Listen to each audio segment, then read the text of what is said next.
जम्मू कश्मीर में चुनाव होने जा रहे हैं और उसी को लेकर इस वक्त चर्चा है, लेकिन साथ ही राहुल गांधी इन दिनों जातीय जनगणना को लेकर लगातार अपनी बात उठा रहे हैं और केंद्र सरकार पर लगातार हमलावर भी हैं। कांग्रेस नेता राहुल गांधी ने जातीय जनगणना को लेकर एक बार फिर से मोदी सरकार पर निशाना साधा। उन्होंने एक सर्वे का हवाला देते हुए कहा कि अगर पीएम मोदी ने जातीय जनगणना का आदेश नहीं लागू कराया तो अगले प्रधानमंत्री आने वाले वक्त में इस मुद्दे पर अपनी मुहर लगाते नजर आएंगे।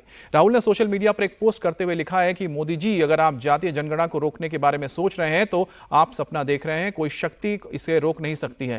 हिंदुस्तान का ऑर्डर आ चुका है, जल्द ही 90% भारतीय जातीय जनगणना का समर्थन और मांग करेंगे।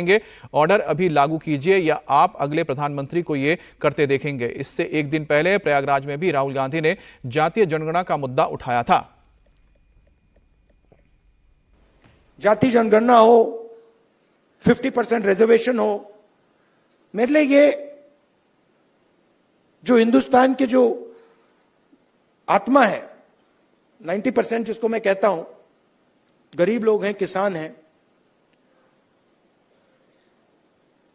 उनको इस देश में शामिल करने के औजार है।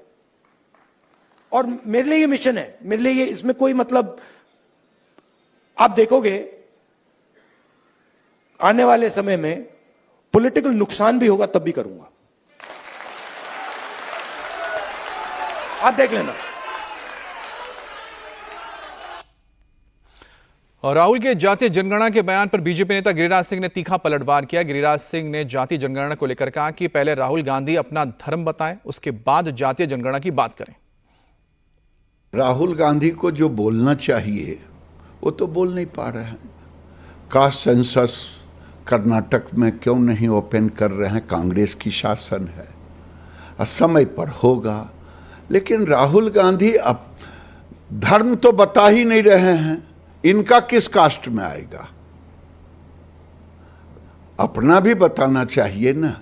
समय पर जो कास्ट सेंसस होना है होगा, नौटंकी से नहीं होगा। ये परसेप्शन की राजनीति कर रहे हैं, ये थेथरोलॉजी की राजनीति कर रहे हैं। एक ऐसा व्यक्ति जो 3 बार चुनाव हारा और 100 की संख्या नहीं पार किया, वो कह रहा है मोदी जी कमजोर हो गए हैं, देखते हैं इससे झुके हुए हैं। मोदी जी तो सीना तान करके देश हित में काम कर रहे हैं। परसेप्शन की राजनीति से देश नहीं चलता। राहुल जी, आपसे आग्रह है, समय पर सब होगा। आप धर्म तो बता दें। आप संविधान लेके प्रयागराज पहुंच गए, लेकिन अपने दादाजी के मजार पर नहीं जा पाए। राहुल गांधी के इस बयान पर बीएसपी सुप्रीमो मायावती ने कांग्रेस पार्टी पर जोरदार हमला किया है। मायावती ने सोशल मीडिया प्लेटफॉर्म एक्स पर लिखा है कि कांग्रेस पार्टी इतने सालों तक सत्ता में रही तो उसने जातीय जनगणना क्यों नहीं कराई। मायावती ने कांग्रेस पार्टी को दोगले चरित्र की पार्टी करार देते हुए कहा कि यह कांग्रेस पार्टी ही है जिसने कभी भी बाबा साहब को सम्मान नहीं दिया, ना तो जाति, ना जीते जी दिया और ना ही मरणोपरांत उन्हें भारत रत्न दिया।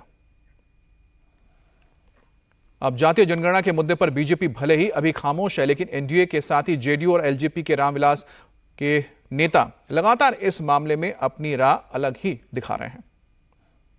आज कह रहे हैं जातीय गणना होना चाहिए, जनगणना होना चाहिए, और जब हम लोगों ने करा लिया, आज तक कभी राहुल गांधी जी ने बिहार में, जब हम लोग एनडीए में नहीं थे तब की बात हम बता रहे हैं, जब हम लोग एनडीए में नहीं थे कभी राहुल गांधी जी ने बिहार में जो जातीय गणना हुई उसका कभी उन्होंने प्रशंसा किया? नहीं किया।